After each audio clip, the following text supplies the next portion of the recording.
Hello and welcome to episode 2 of the Concept Test Kitchen. I'm Andrew Taylor. I'm on the Arts Management faculty at American University in Washington, D.C. And you can also find my blog at artfulmanager.com. The Concept Test Kitchen is a place where I can spin out some theories and frameworks and ways of seeing things that might be useful to arts and cultural managers. And it's a test kitchen because these are recipes that may or may not work for you, and I'm eager to find out from people working in the field what sticks and what doesn't, so we can improve the recipes. Just as a comment to episode 1, if you missed it, a couple of people wrote in and said, recipe sounds like I'm giving you answers, specific formula for success. That's not how I see this. The Concept Test Kitchen is, in fact, it's a way of testing out proportions, ingredients, seeing how they work together, mixing them up in a way that we can all try together to figure out what's useful. So we'll keep trying, but let me give you our next edition, which is about Ichak Adizes, who is a management scholar and consultant. He has all sorts of things he writes about, but one thing in particular which I find useful is the PAEI Code, or framework, which I'll talk you through today, and you can imagine what 4 letters might be part of that PAEI Code. Adizes has lots of useful things to say, but in this model he suggests that there are 4 functions or roles of management. When you're trying to coordinate collective action, those roles are often incompatible or in tension with each other, and his approach has been that the traditional management training has to let's try and create whole managers that can do all of these things equally well at the highest level of performance. And he suggests through this model you can't do that. That in fact these 4 different functions fight each other. They're in tension with each other, and focusing on one often leads you away from the other. And therefore your goal is to create a team of people who have a complex set of diverse abilities. So anyway, let's take it out for a spin and see how it goes. So PAIE, can you imagine what the letters might be? So let's talk about P. The first function of management, he suggests, or at least one of the functions of management, is producing. So getting stuff done, getting things of value into the world, tackling the thing that's right in front of you on your desk and getting it off your desk and into the world, getting stuff done. That's producing. And we'll talk about the person who might have this strength in a minute, but producing is the P. There's another important role for management, which would be administering. Administering is about creating systems and processes and policies so that you can do things more efficiently, or at least with less waste over time. It's creating guidelines and ways of doing and connecting multiple policies and practices. Administrating is clearly an important role for management, particularly if you want to do things over time. E is entrepreneuring. Okay, you kind of made that word up, but entrepreneuring is the act of doing entrepreneurship, which is looking out into the horizon and finding opportunities and or positioning or ways of rethinking what it is you do at all in an organization or in creating work. And then I is integrating. So I is about connecting people meaningfully to the work, feeling a sense of connection, a sense of collective identity, of making sure everyone feels they understand their role and the connection they have to the larger purpose, and also checking in with everybody to make sure it's not just one voice or vision that's driving the enterprise, but actually a collective wisdom. So you can already start to see that these 4 would often have trouble with each other, and if you think to your own organization or to your own collective work, I know you can imagine that moment where the producing energy in you is really frustrated with the administering energy, either within you or with the staff member or team member who is charged with administering. So we want to get this stuff done. We got to get it done. I don't care what the policy is. I don't care what the process is. We got to get out into the world. And the administrator part of you saying, well, wait a minute, we can't just get it out. We actually have to think about how to do it effectively because this work impacts lots of people in lots of different ways. So we need to do it according to some process that makes it less wasteful. Same thing with the entrepreneuring and the integrating. You can imagine tension between these. You know, the world is different. We must change who we are and what we do. We need to run out and make bold changes in the world to be effective. Integrating is about, well, wait a minute, we have to make sure everybody feels connected and aligned with these new goals. We can't just run out in front without checking with everybody to see how they feel about it or if we're missing something crucial. You could also imagine the producing person and the entrepreneuring person get in tension with each other about, well, I'm trying to get this work done, and the entrepreneuring energy says, well, that's not the work you should be doing. So again, the goal here is there's not 4 different kinds of people. There are 4 codes. There's 4 concerns. Another name for this is the model of concern structure. So if you have a concern around producing, there's a whole range of ways you would see the world and enact in the world the kind of work you do. If you bring an integrating concern to the same problem, you would actually see different solutions to the answer. So Adizes suggests these are 4 components, and in fact he says everybody probably has pieces of all 4. Odds are you're dominant in one of them, and probably have a strong secondary learned or innate capacity for another one. Rarely there's going to be people with 3 equal strengths, and almost never somebody with all 4. So just so you know how he does this, he actually writes it almost as DNA. So if you're dominant, if he finds you or a company is dominant in one over the other, you'd put a capital letter, and you'd start to see the DNA code of understanding yourself and your peer and your organization and its strengths. Couple of the things that'll help is actually this goes into a matrix. Oh my gosh, a matrix. Let's talk about the matrix. So essentially, you need these 4 because you have complex competing values for an organization over time. One of those values is around being effective. See if I can write. Effective. And efficient. Okay, you can't read that, but you know what I mean. So there's a tension between being effective, which means getting stuff done. He specifically says obtaining results which somebody wants. So being effective means you actually do the stuff, you get into the world, you produce things of value to somebody. Who that somebody is another question. And then you have this idea of efficiency, which means minimizing waste. So how do we conduct activities with minimal waste? How do we make sure we're not just spending too much, or that people aren't duplicating effort, or that multiple teams aren't making decisions that affect each other in ways that drag them both down? So you can imagine an effectiveness goal, an efficiency goal, in tension with each other. And then the other bit of business here is there's a time horizon. Can we make it work? So you have a short term and a long term. So to be effective in the short term, the producing area of concern is really the dominant one. Like, how do we get stuff done? How do we get effective, meaningful things into the world in the immediate term? That's the P.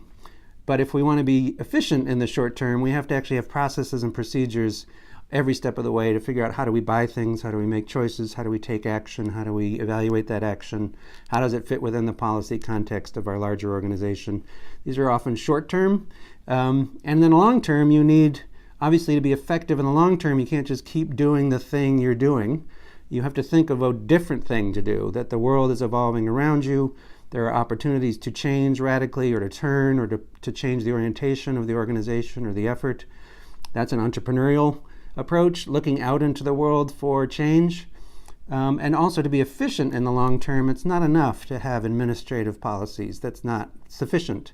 It's a good start, but actually you need to be fully integral as a team. You have to be integrated and thoughtful and have diverse perspectives and a shared sense of purpose and vision and a feeling that you belong in the organization and that your voice matters.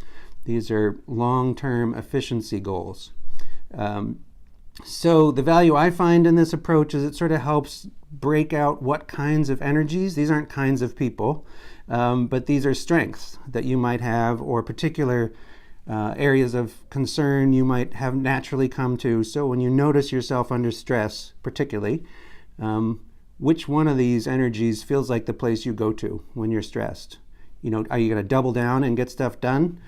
Odds are you have some strength in the production element. Are you going to, when you get stressed out, do you look way into the future and say, hey, what's going on in the world? I feel really stressed. What's changing? How can I understand the trends down the line? If you go to the place, well, I need to check in with my team. When I'm stressed out, I want to hear what people are doing and thinking, and I want to be responsive to what they're doing. Or when you get stressed, it's like, hey, there should be a policy. Let's make a guidebook. Let's make a goal book. Let's make a list. There must be a way of doing this. that's important to the team. So which one you're drawn to tells you essentially, perhaps it's a first signal of where you might have particular strength. And your secondary strength, often, at least according to Adizes, is the one that you learn, you become effective over time through practice or through education or through training. But again, the goal here is not to be a perfect PAEI, because you can't be, but to assemble a team where the members of the team have strengths in each of these areas, and you find productive ways of working across the inevitable tensions between the different ways of seeing the world. The final bit of business, which I find really useful, is Adizes, as an example, he creates these cartoon versions. People, he suggests, always have most of these in some dominant capacity, but he imagines people who have only one, and what would they look like? How would we know them? Like just dominantly P with nothing else. And he has great names for these people at the extremes. Again, these aren't real people, but they might help you sort of identify sort of chronic dysfunctions in a team, often when they're emphasizing one of these over all others.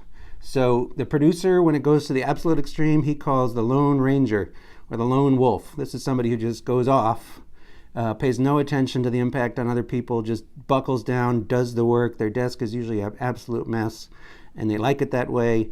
Any project that comes along, they take it because they want to do it or they don't trust anybody else to do it. The Lone Ranger will just wander off without any context around, does this help our organization be efficient? Does it have any impact on our long-term goals? Does it burn apart some of the important integral things? I made that up. Integrating factors of our enterprise. So the lone wolf just wanders off, an entire producer and nothing else. You can imagine the administrator is the bureaucrat in the extreme. So the bureaucrat essentially just says, I don't care what we do, I just care that we do it according to the policies. So I don't care if it's not effective. In fact, I get annoyed when you're trying to do things. I want to make sure at every moment we're checking every policy and aligning it. We have checklists, we have drafts, we have guidebooks, we have report books, we have rule books. The bureaucrat takes this to the absolute extreme, even if it impacts the ability to produce, it impacts the ability to change over time, or it impacts the ability of a team to become, have a shared identity and a shared sense of purpose. The I, the integrator, he calls the super follower. So this is somebody, I guess I would imagine this person as a purely political operative. They don't actually care about what you're doing or how you're doing it. They just want to be in the know. They want to work the system. They want to play the game of bringing people around to their way of thinking, or at least they're always asking. They can never take action themselves. They can only ask other people. So there's no action, there's no policy, and there's no vision toward what's important or effective in the world. I just want to be a follower, a super follower, either a yes person or somebody who is a complete political manipulator, and that's the end of their project and the end of their goal. Finally, the entrepreneur, or the entrepreneurial energy, he describes as an arsonist. So somebody who is purely dedicated and only has this area of concern. Again, it's a cartoon, it's a caricature. They burn everything to the ground. So no matter what you're doing now, it's not the right thing. No matter what you think is effective administration policy or practice, I don't care. Let's burn it to the ground. What matters is what's next, not what's now. And that's what the problem is you have with organizations that are dominant to the exclusion of other areas of concern in the entrepreneurial section. So this is essentially the model. It's called the PAEI Code. It's a component part of his 11 Steps initiative, which is proprietary, but there's lots of books and articles about this approach, and I find it particularly useful in helping understand, when I look at organizations or at individuals, what am I hearing that suggests they have a dominant focus, and how might I work with them, or how might I help them connect to other people with different focus. Also really helpful because if you read more about Adizes, each of these strengths is important at a different stage of life cycle for the organization, whether it's startup, as you can imagine, whether it's next phase, whether it's these two become really important in sort of building a stable growth of the organization. Lots of useful ways of identifying not only your own area of emphasis and maybe your areas of weakness, but trying to think across a multi-focused, multidisciplinary, cross-disciplinary, and diverse team, and how you can work together. There's lots more in the writing about how each of these concern structures operate, how you know them when you see them, and what particular challenges they have. But as a first start, I just wanted to give you an overview in our Concept Test Kitchen of the PAEI Code or model by Ichak Adizes. Again, share your comments either in the comment area or by email or through a post. Is this useful? Does this resonate with you in any way? Does it give you a tool? Do you already use something like this? Are there other models that look like this to you that you might want to share? The goal here is not to say there's one right way to see the world, but rather there's many ways, and our best bet is to take them out for a spin and see which are the most useful to our lives right now as arts and cultural practitioners. Thanks for being part of episode 2. More to come, and your comments I really welcome and appreciate it. Thanks.